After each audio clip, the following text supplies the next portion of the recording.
I have with me Michelle Alexander. She is the author of The New Jim Crow, Mass Incarceration in the Age of Colorblindness. She is an associate professor of law at Ohio State University, a former ACLU lawyer. Michelle, good morning. Welcome to the show. Good morning. Thank you for having me. Yeah, I appreciate you coming on.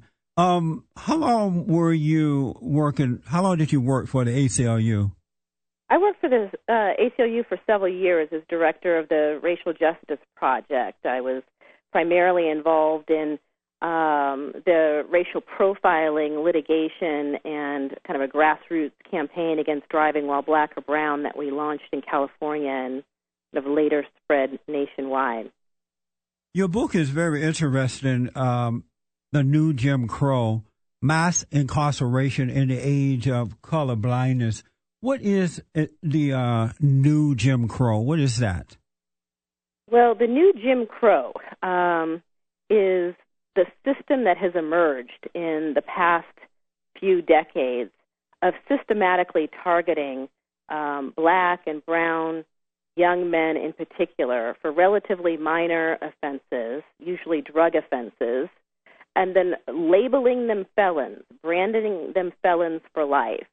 And once labeled felons, they're trapped in a permanent second-class status in which they may be denied the right to vote, automatically excluded from juries, legally discriminated against in employment, housing, access to education, and public benefits, much like their grandparents or great-grandparents may have been discriminated against before them who lived under an explicit system of racial control. So the new Jim Crow really is the system of mass incarceration of people of color in the United States and their kind of permanent marginalization, them being relegated to a second-class status by law. And who is the new Jim Crow? Who's doing this?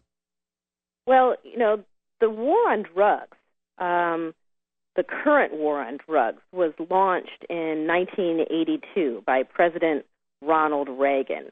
Many people believe that, the war on drugs was launched in response to rising drug crime or the emergence of crack cocaine in inner-city communities. But that's not true. Actually, the drug war was launched in 1982, a couple of years before crack ever hit the streets or became an issue in the media. At the time the drug war was launched, drug crime was actually on the decline, not on the rise. The war on drugs was launched in response to racial politics, not drug crime. It was part of the Republican Party's kind of grand strategy known as the Southern strategy of using racially coded political appeals on issues of crime and welfare as a means of trying to attract poor and working-class white voters who were, part of the Democratic New Deal coalition to the Republican Party. Republican Party strategists found that they could, get those white, middle, working-class and poor voters to defect from the Democratic Party through these racially coded kind of get-tough appeals around issues of crime and welfare. That kind of block of swing voters, felt very vulnerable and threatened in the late 1970s and early 1980s. But how do we recognize the new Jim Crow today? What do they look like? Who are they?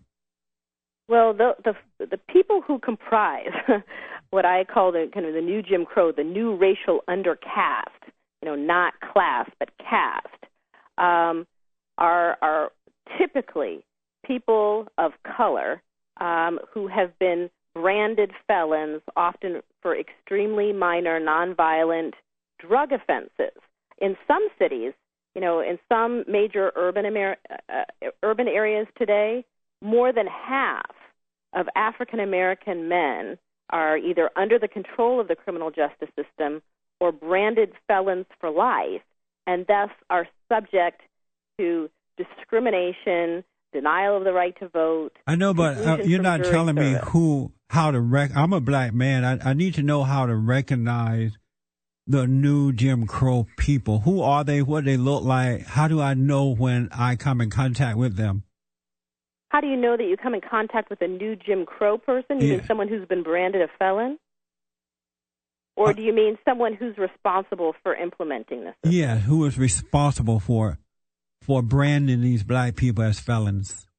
Well, certainly all those involved in law enforcement today play a part in implementing and enforcing kind of the new Jim Crow, as well as all those who engage in employment discrimination and housing discrimination and denial of public benefits to those who have been branded felons. So are they white people or black people? Because a lot of black people work in the justice system today, and they are making decisions about these black people that you're talking about. The new Jim Crow people, are they black and white? Absolutely. There are people of all races who are involved in law enforcement. My husband, by the way, is a federal prosecutor.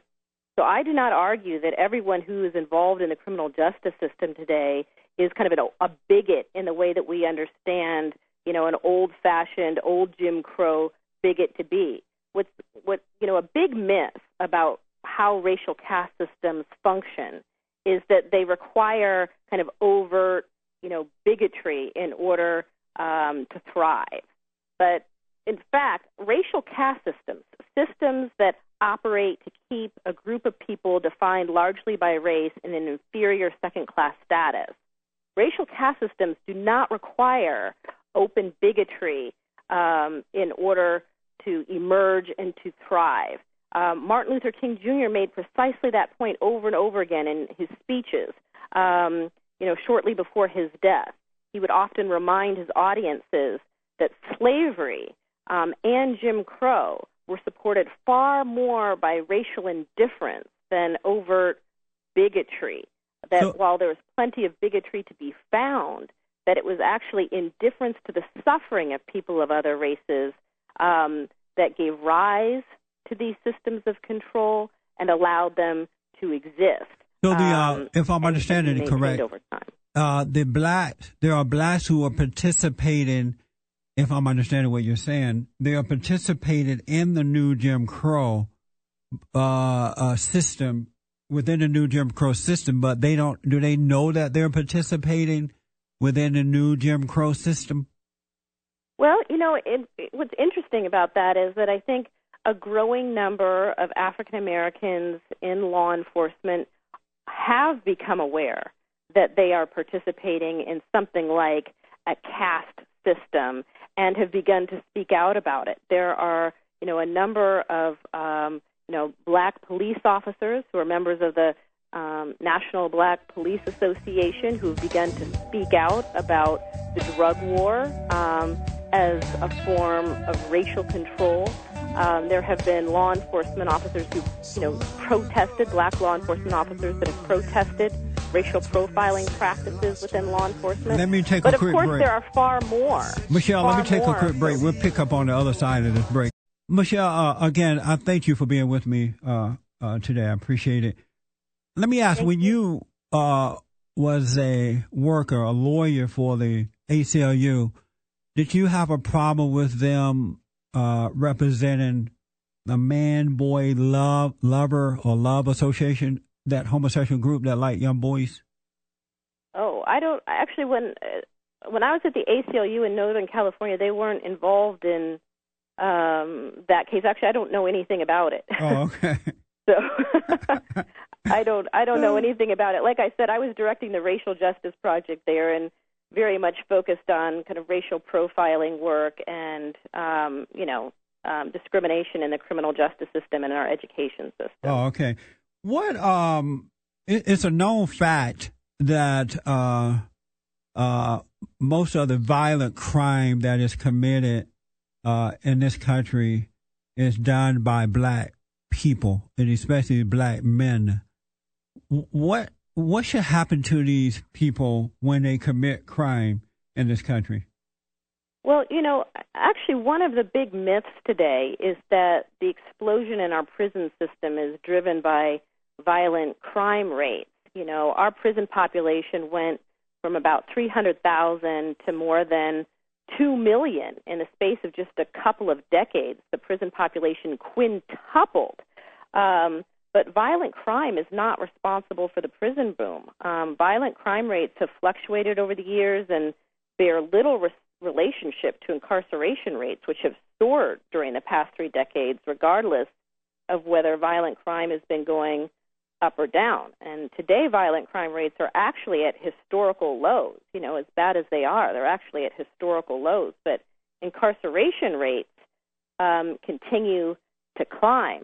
African Americans do constitute a higher percentage of the folks who commit violent crime in the United States. But what's interesting is if you take a look a closer look at the data, what it shows is that if you control for joblessness, whites and blacks actually have similar rates of violent crime. That one of the major contributors to violent crime in the United States is joblessness, and African Americans as a group suffer far more joblessness than any other racial or ethnic group. And why is that? States. Why is that? Well, there's an important reason, which is that the nature of our economy has changed drastically in the past few decades.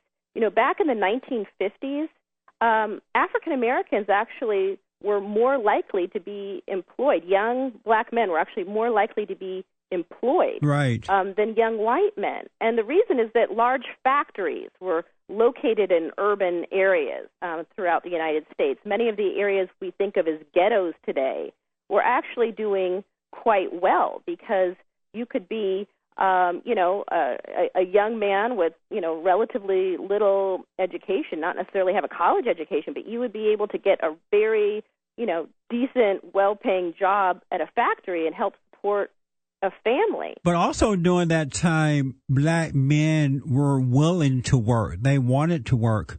But the government came in and became the daddy of the family, and these black women started having these babies out of wedlock. The government was taking care of the mothers and the children. And you have a society of black men today, not all, of course, but most, who are unwilling to work. They're pretty lazy and don't want to work because they have not been taught by their mothers to work. And so they don't have that manhood that they had prior. They're rather still kill and rob today rather than getting a job. Well, no, I don't agree with that. And actually the research doesn't support that conclusion. I mean, one of the, stereotypes of black men today is that, they're bad fathers, they're absent, that they don't want to contribute to a family.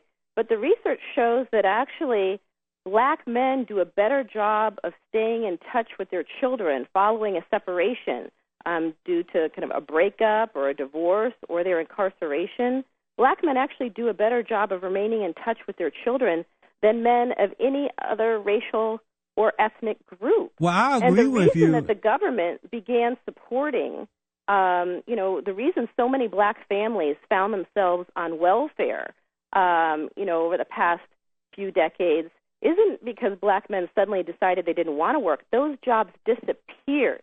In fact, an excellent book called When Work Disappeared shows that factories in these inner city communities just shut down, closed, and moved overseas.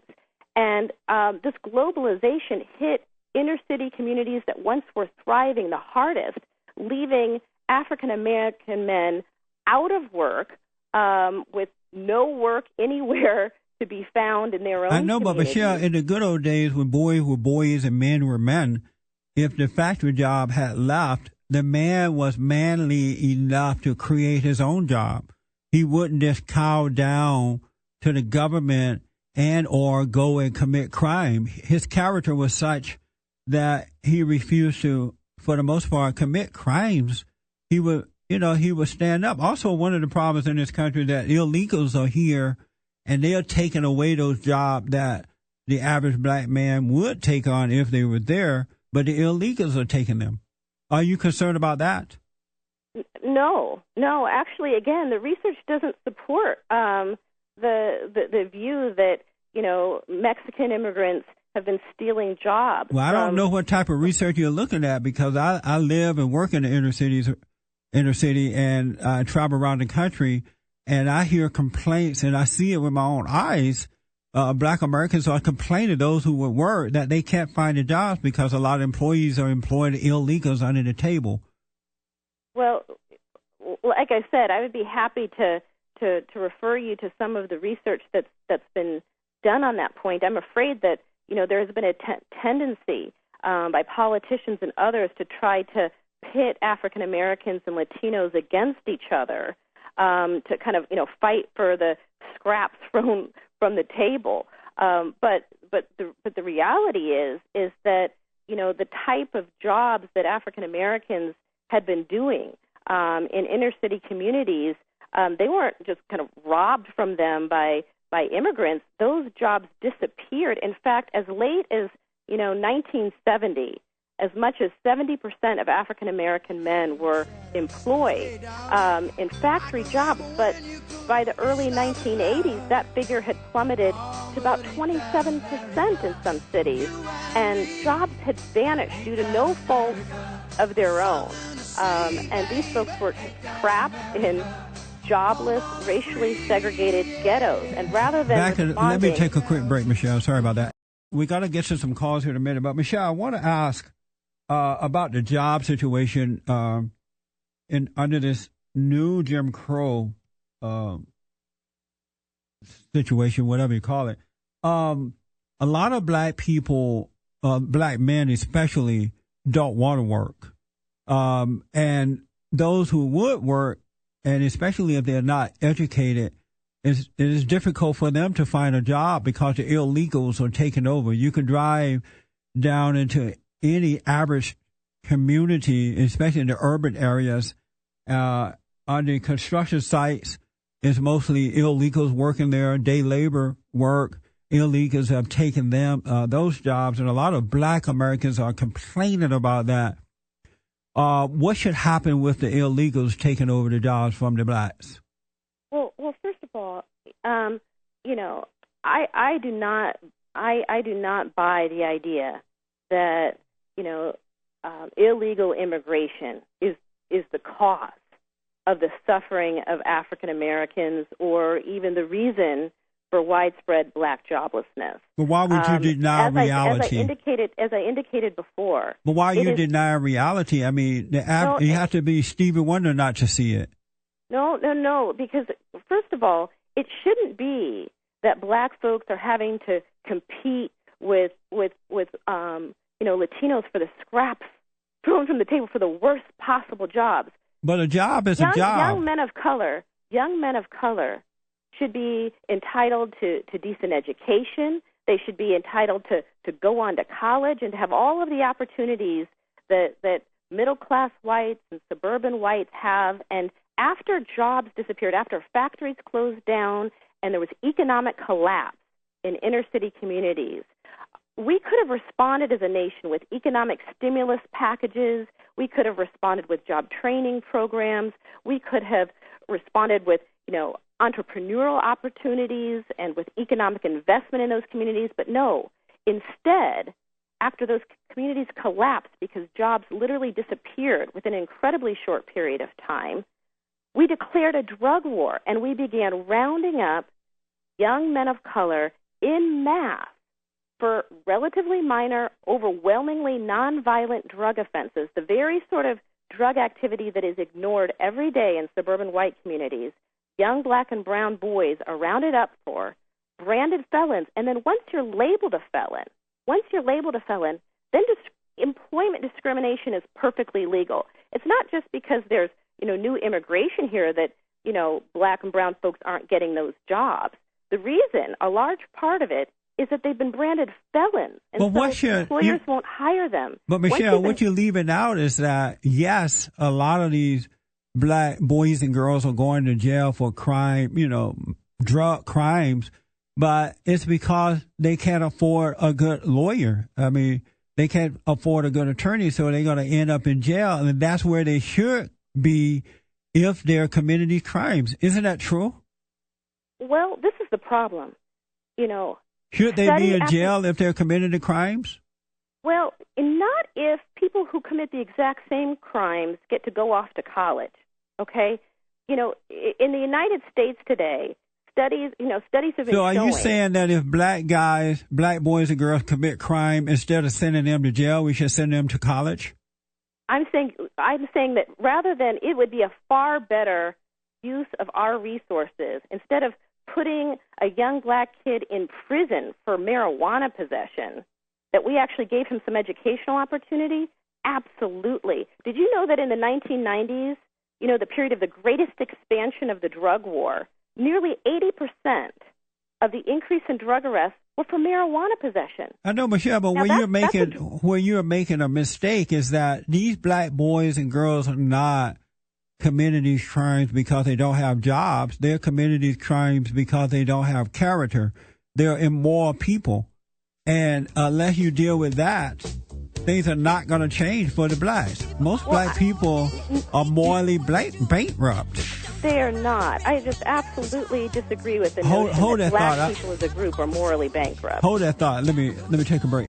Michelle, I want to go quickly because I want to squeeze in some calls here for you. But I still want to go back to this thing is, why are blacks excusing their action by saying, well, the reason that I do drugs, the reason that I steal and kill and rob is because of the lack of jobs, instead of admitting that it is the lack of character? Well, 2 points. First, I highly recommend that you and your listeners read the book When Work Disappears. When Work Disappears by William Julius Wilson, the leading sociologist, studying what has happened to inner city communities over the past few decades.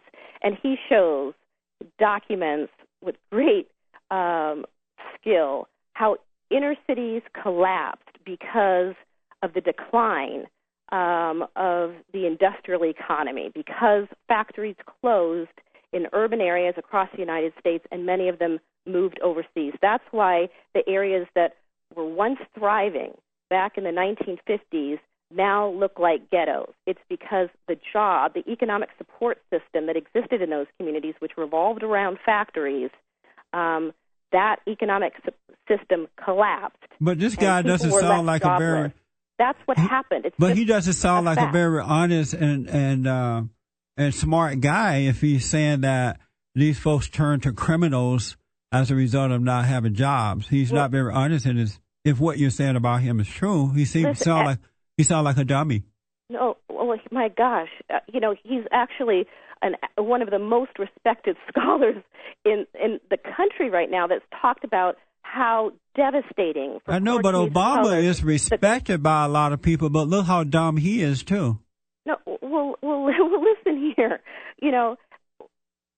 Everyone needs to take responsibility for their own behavior. There's no question about that. No one should, excuse, their own violence or misbehavior because they're jobless. Absolutely. But this is the setup. There's a setup today which lies at the core of the new Jim Crow.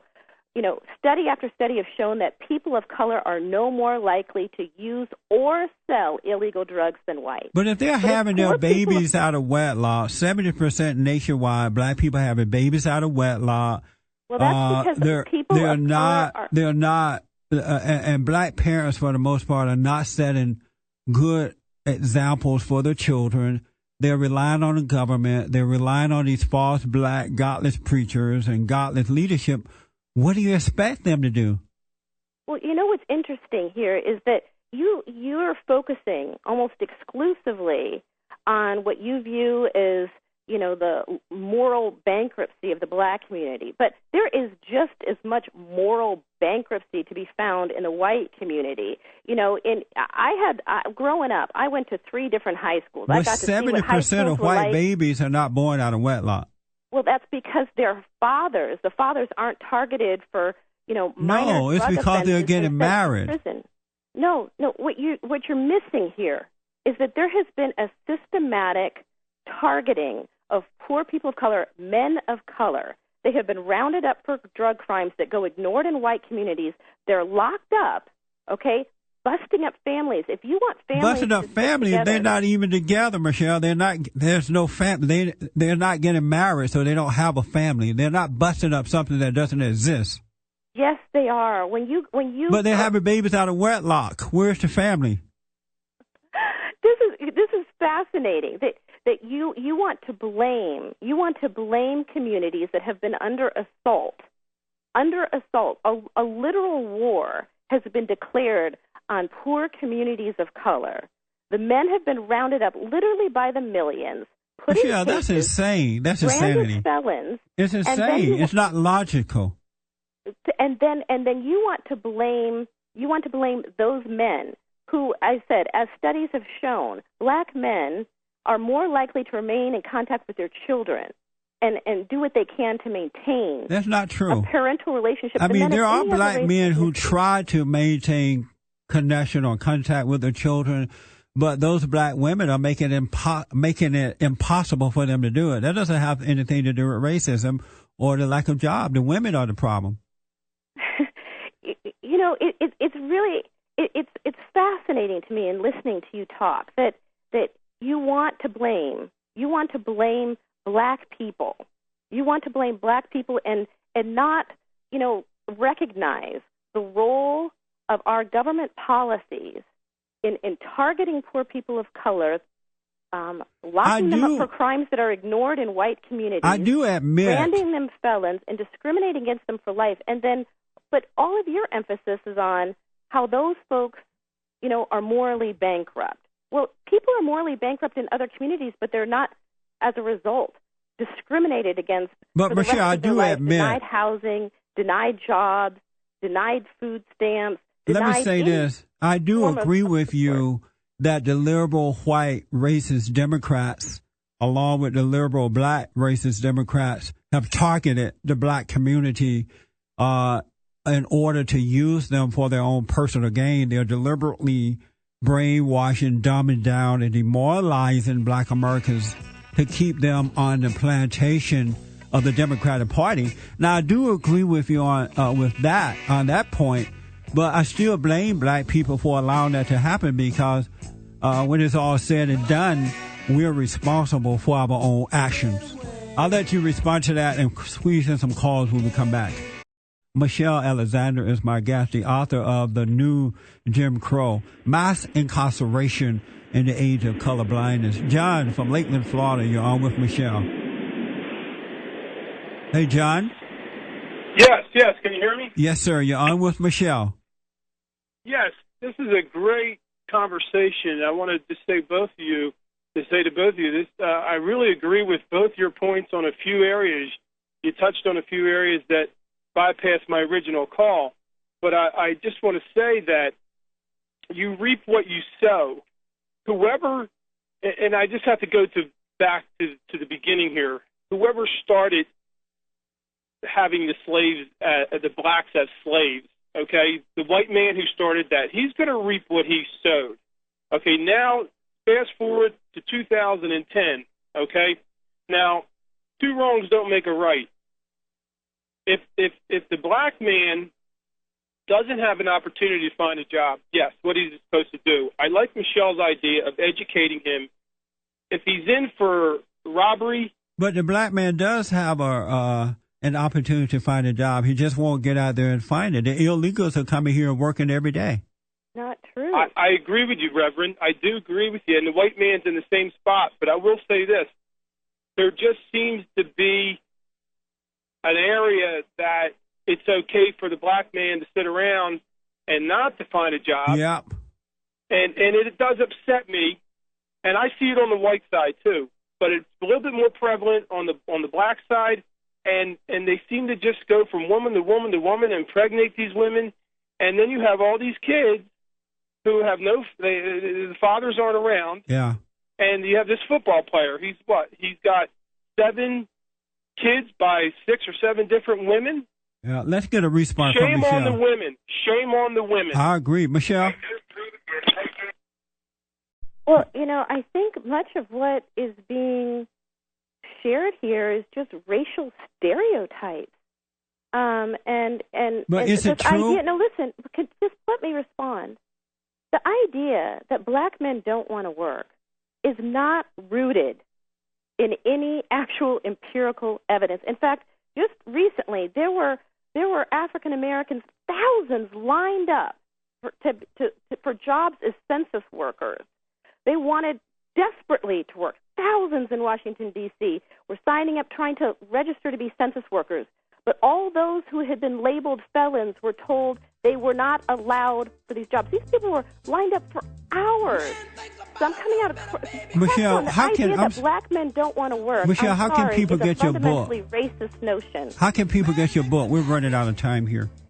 It's available on Amazon.com and BarnesandNoble.com, and please request it at your local bookstore. My website is www.newjimcrow.com.